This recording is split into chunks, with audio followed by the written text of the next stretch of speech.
अनु के मन में कई दिनों से एक ही बात घूम रही थी। वो जितना इस बात को भूलने की कोशिश करती, उतना ही राजीव का नाम उसके दिल और दिमाग में और गहरा उतरता जाता। उसे लगने लगा था कि इस घर की दीवारों में कोई ऐसा सच छिपा है जिसे सब लोग जानकर भी अनजान बने हुए हैं। आर्या जब भी उसके सामने आता, उसके चेहरे पर वही भरोसे वाला रूप होता, वही शांत आवाज, वही संभली हुई बातें। लेकिन अब अनु को उस शांति के पीछे छिपी घबराहट दिखने लगी थी। पहले वो सोचती थी कि शायद उसका वहम हो, शायद घर के हालात की वजह से वो ज्यादा सोच रही हो। लेकिन अब उसे साफ महसूस होने लगा था कि राजीव का नाम आते ही सबके चेहरे क्यों बदल जाते हैं, खासकर आर्या। जब भी कोई पुरानी बात छिड़ती, जब भी परिवार के बीते दिनों की बात होती, आर्या बहुत सोच समझकर शब्द चुनता। अनु ने पहले इस बात पर ध्यान नहीं दिया था, पर अब उसे हर छोटी बात याद आने लगी थी। उसे वो दिन भी याद आया जब उसने पहली बार राजीव का नाम सुना था और आर्या ने बात को हंसी में उड़ा दिया था। उसे वो शाम भी याद आई जब दादी ने अचानक बीच बात में चुप्पी ओढ़ ली थी। उसे वो नज़र भी याद आई जो दादी ने आर्या की तरफ डाली थी, जैसे दोनों के बीच बिना बोले कोई राज घूम रहा हो। आज अनु ने तय कर लिया था कि अब वो चुप नहीं रहेगी। अब वो कोई इशारा, कोई अधूरी बात, कोई बनावटी जवाब नहीं मानेगी। आज उसे सच्चाई चाहिए थी, चाहे वो सच्चाई कितनी भी कड़वी क्यों ना हो। सुबह का माहौल सामान्य दिख रहा था, मगर अनु के भीतर तूफान चल रहा था। घर के बाकी लोग अपनी अपनी बातों में लगे थे, पर अनु की आंखें सिर्फ आर्या को ढूंढ रही थीं। वो चाहती थी कि बात अकेले में हो, लेकिन उसके दिल में एक और भाव भी उठ रहा था। उसे लग रहा था कि अगर वो फिर अकेले में पूछेगी तो शायद आर्या फिर बात टाल देगा, फिर कोई नया बहाना बना देगा, फिर उसकी बात को उसकी चिंता या उसके डर का नाम देकर चुप करा देगा। इस बार वो ऐसा मौका देना नहीं चाहती थी। उसे जवाब चाहिए था, खुलकर, साफ शब्दों में, बिना किसी मोड़ और बिना किसी पर्दे के। जब आर्या सबके बीच बैठा था और ऐसे पेश आ रहा था जैसे घर में सब ठीक हो, तभी अनु उसके सामने जाकर खड़ी हो गई।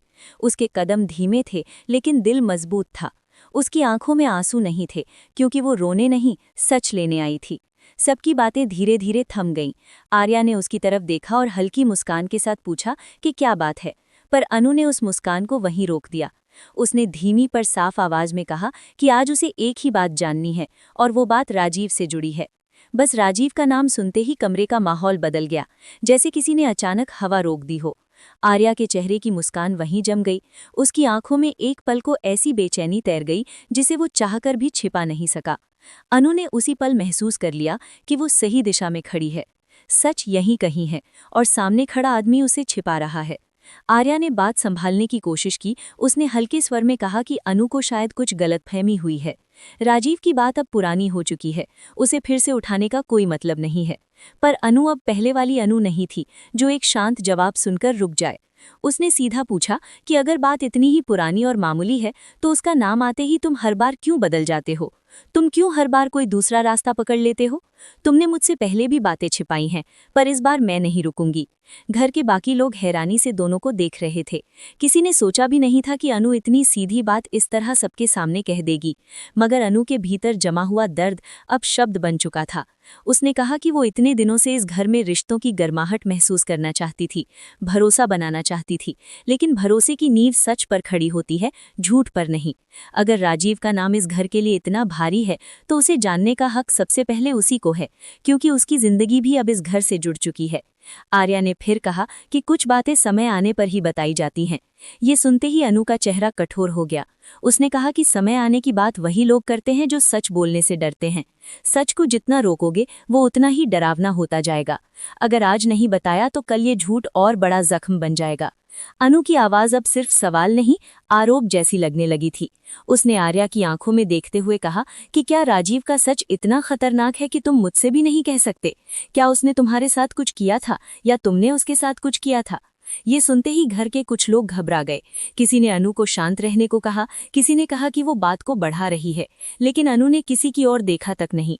उसने कहा कि वो बात नहीं बढ़ा रही, वो उस अंधेरे को हटाना चाहती है जो इस घर के हर चेहरे पर दिखता है। अब उसे याद आने लगी थी वो छोटी छोटी बातें जिन्हें उसने पहले नजरअंदाज कर दिया था। कभी किसी पुराने कागज का जल्दी छिपा दिया जाना, कभी किसी नाम पर अचानक विषय बदल जाना, कभी दादी का बिना कारण उदास हो जाना, कभी आर्या का एक पल में नाराज होकर फिर सामान्य हो जाना। ये सब बातें अब जुड़ रही थी, और इन सब के बीच खड़ा था एक ही नाम, राजीव। अनु ने कहा कि मुझे सिर्फ इतना बताओ कि राजीव कौन था, तुम्हारे लिए क्या था और क्यों उसका नाम सुनते ही इस घर की सांसें अटक जाती हैं। आर्या कुछ बोलना चाहता था पर शब्द जैसे उसके गले में अटक गए। उसने सिर्फ इतना कहा कि कुछ सच्चाइयां इंसान को तोड़ देती हैं। अनु ने तुरंत जवाब दिया कि झूठ इंसान को उससे भी ज्यादा तोड़ता है। कम से कम सच में चोट साफ दिखती है, झूठ अंदर ही अंदर खाता रहता है। अब घर के बाकी लोगों में फुसफुसाहट होने लगी। किसी की नजर अनु पर थी, किसी की आर्या पर, और किसी को समझ नहीं आ रहा था कि अगला पल क्या लेकर आएगा। आर्या ने बात को शांत करने के लिए अनु को अलग ले जाने की कोशिश की। उसने कहा कि ये बात सबके सामने करने की नहीं है। अनु ने अपने हाथ पीछे कर लिया और साफ कहा कि अगर ये बात सबके सामने सुनने की नहीं है तो फिर इतने दिनों तक सबके सामने झूठ का नाटक क्यों चलता रहा। उसने कहा कि मैं अब अकेले में कोई आधा जवाब नहीं सुनूंगी, मुझे सबके सामने पूरा सच चाहिए, क्योंकि आज तक सबके सामने ही मुझसे आधी बातें कही गईं। आर्या की सांसें तेज हो रही थी। उसका चेहरा बताने लगा था कि अनु के सवाल सिर्फ सवाल नहीं, उसके बचाए हुए ढांचे पर चोट है। उसने पहली बार थोड़ी कठोर आवाज में कहा कि हर सच जानना जरूरी नहीं होता। ये सुनकर अनु की आंखों में गहरा दर्द उतर आया। उसने बहुत शांत स्वर में कहा कि जब किसी लड़की की जिंदगी, उसका विश्वास, उसका रिश्ता, उसका आने वाला कल किसी परिवार से जुड़ जाए, तब उस परिवार का हर सच जानना जरूरी होता है। अगर राजीव की सच्चाई से मेरे जीवन का कोई लेना देना नहीं तो फिर तुम उससे इतना डर क्यों रहे हो, और अगर लेना देना है तो फिर मुझसे उसे छिपाने का अधिकार किसने दिया तुम्हें। ये बात सुनते ही जैसे कमरे की हर आवाज थम गई। अनु पहली बार इतनी मजबूत, इतनी साफ और इतनी अडिग दिखाई दे रही थी कि कोई उसे रोक नहीं पा रहा था। तभी पीछे से धीमे कदमों की आहट आई और दादी वहां पहुंची। उनके आते ही माहौल और भारी हो गया। उन्होंने सबके चेहरे देखे, फिर उनकी नजर अनु पर रुकी और आखिर में आर्या पर ठहर गई। दादी ने सिर्फ इतना पूछा कि क्या हो रहा है, लेकिन उनकी आवाज में खुद एक डर था, जैसे उन्हें पहले से अंदाजा हो कि कौन सा नाम हवा में तैर रहा है। अनु ने उनकी तरफ मुड़कर कहा कि दादी, आज मैं सिर्फ एक बात जानना चाहती हूँ, राजीव का सच। ये सुनते ही दादी के चेहरे से रंग उतर गया। उनके हाथ हल्के से कांप गए।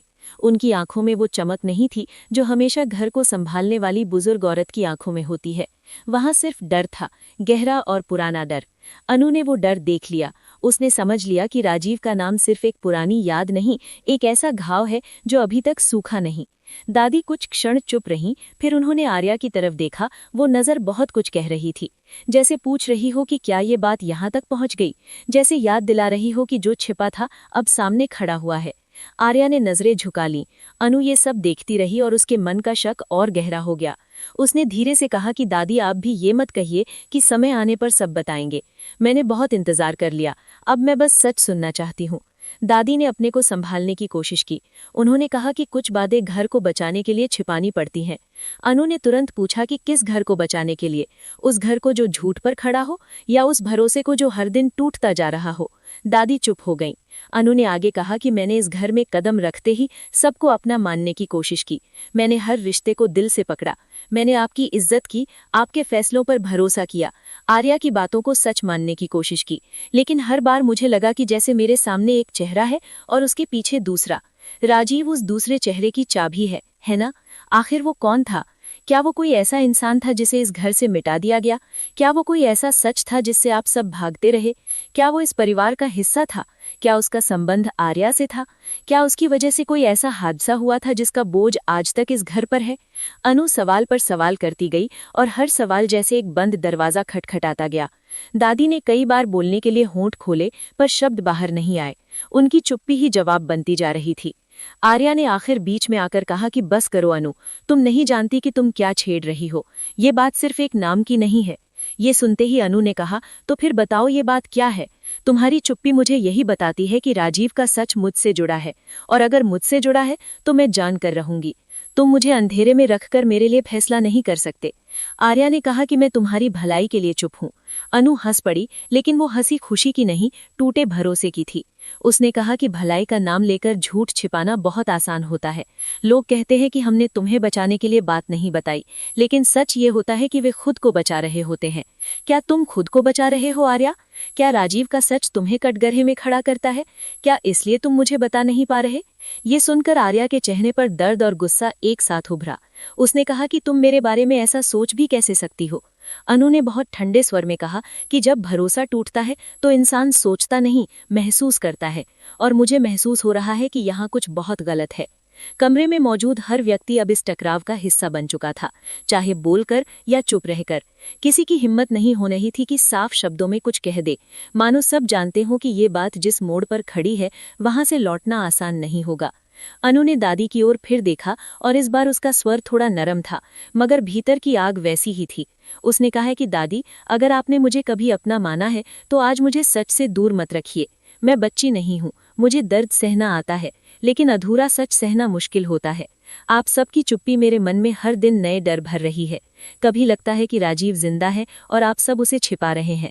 कभी लगता है कि उसके साथ कुछ ऐसा हुआ जिसे स्वीकार करने की हिम्मत किसी में नहीं। कभी लगता है कि वो किसी रिश्ते का ऐसा हिस्सा था जिसे मिटा दिया गया।